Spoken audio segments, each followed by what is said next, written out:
Good morning, good afternoon, good evening. This is Alan Burgos from the hashtag Walk with Lan channel. Welcome and welcome back to our channel. Guys, if you are not yet subscribed to our channel, please do it so now so that you can be a part of this growing family. Officially, we are now 8,738 subscribers. Maraming salamat po sa inyong lahat.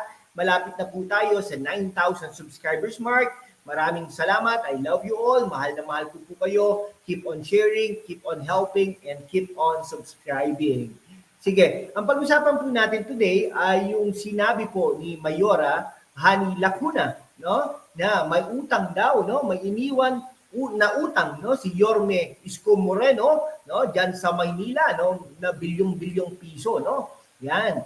Okay, sige, pag-usapan po natin 'yan ngayon, ha, no.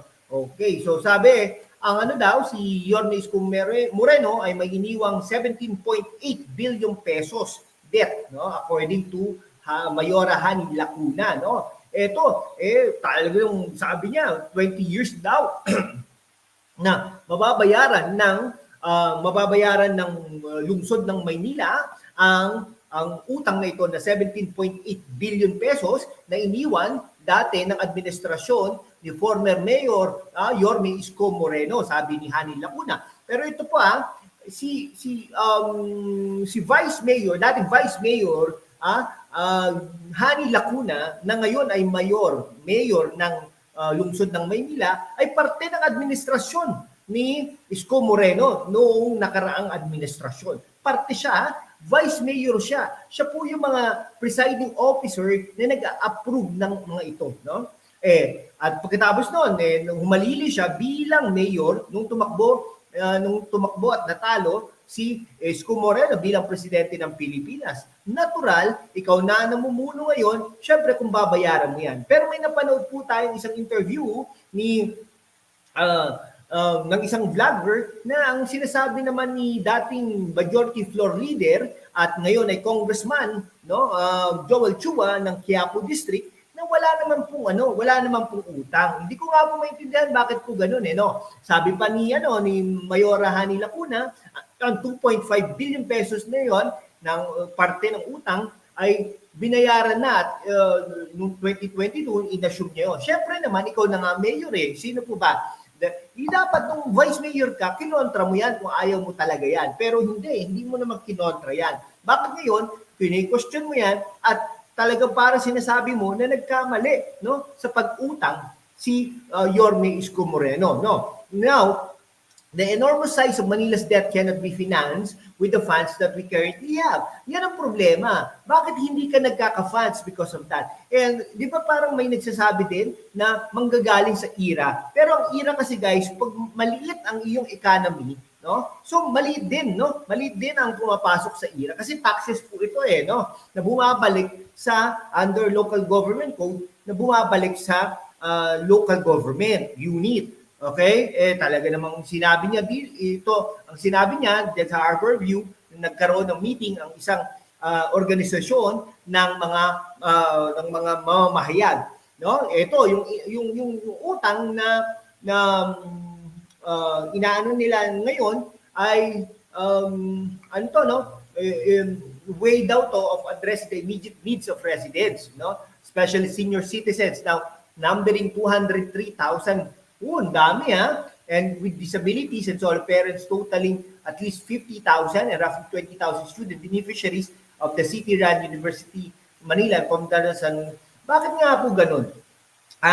Bakit po dalawa ang inyong pamantasan o local university, no? Dapat hindi, isa lang dapat yan. Pero hindi niyo po parang may problema po dyan, no? The local government capacity to meet the needs of the city is being affected. No, sabi niya, hindi niya naman binanggit kung saan po ginamit ng Yorme ang itong mga pera na ito. Pero siyempre, alam niyo, eleksyon ngayon, inaasahan natin na si Mayora Hani Lacuna ay talaga namang magsasabi yan later on ng mga kung saan talagang ginastos ni Yorme Isko Moreno at hindi na rin tayo magtataka kung later on sasabihin niya ang mga hindi karapat-dapat.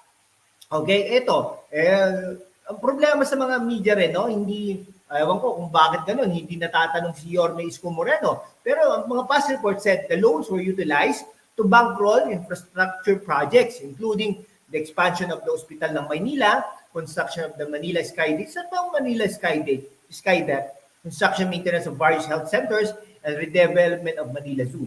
No, the capital of the Philippines, Manila, is home to 13.7 million people and is the third richest city in the country with total assets of 40.711 billion pesos. Napakayaman naman pala ng Maynila eh. O, bakit ganun? Eh, kung titignan mo naman ngayon, mga kaibigan ko, no, pag pupunta ka dyan sa Maynila, no, papuntang Intramuros, papuntang Santa Mesa, papuntang napakadumi. Diyan na lang no? Sa Tondo, may mga nagre-report din po daw na mga pinagawa si Yorme Isko Moreno na hindi na na-maintain. Alam niyo, parang ganyan po sakit ng mga ng mga local government units, magkakampi man o hindi magkakampi, sooner or later, hindi na nila mini-maintain ang mga ginawa na proyekto ng kanilang mga predecessor, no? Katulad diyan sa Pasig City.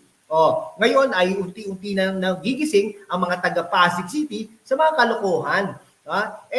Anyhow, ano po yan talaga? Kung titignan mo rin naman talaga, ay ang mga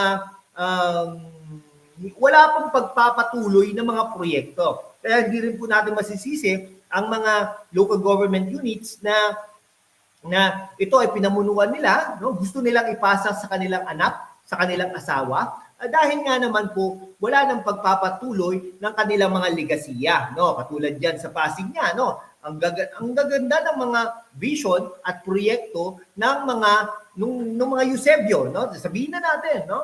Ng mga Eusebio, ngunit no, dahil sa kasamaang palad at natalo sila, hindi na ito ipinagpatuloy. Bagkus, nandiyan lang siya, no? Nandiyan lang siya. Akala ko nga nung una maganda 'yon, no? Kaya lang parang walang pagpapatuloy. For example, 'di ba? Ang vision ng Eusebio, ang gawin ang Pasig City as a green city, which is good, no? Green city meaning to say, pwedeng maglakad mula Ortigas Center hanggang Pasig City Hall, na hindi ka mag-aalala kung masasagasaan ka o hindi, no? Napakagandang proyekto. Ngunit ngayon ay wala na. Ibig sabihin, hindi na ganoon ang priority. Priority rin ng gobyerno ng Pasig na ang mga building nila ay talagang nagko-confirm doon sa green building, kumbaga, no? Yung may mga halaman diyan, no? Talagang yung wall, may halamanan sa taas, sa rooftop, may halamanan, etc. Okay, pero hindi na po ganoon, no? Kaya nga po napakahirap diyan sa Maynila din, no? Dahil hindi napagpatuloy ang legasiya ni Isko Moreno, kaya naman napilitan ng tao, napilitan ng mama na tumakbo ulit upang hintuin lahat ang kalokohan na ito. Okay? Kasi yun po ang nakikita niya. Hindi natin masisisi ang mama na tumakbo muli dahil unti-unti nang nawawala ang legasiya niya. Okay? Katulad yan sa Pasig niya, no?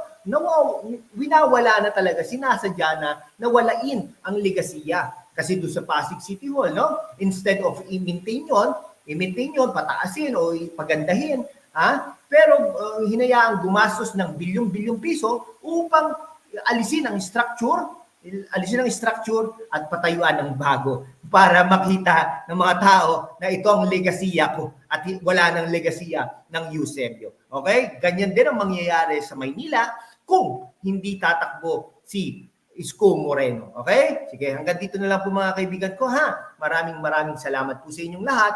God bless you all.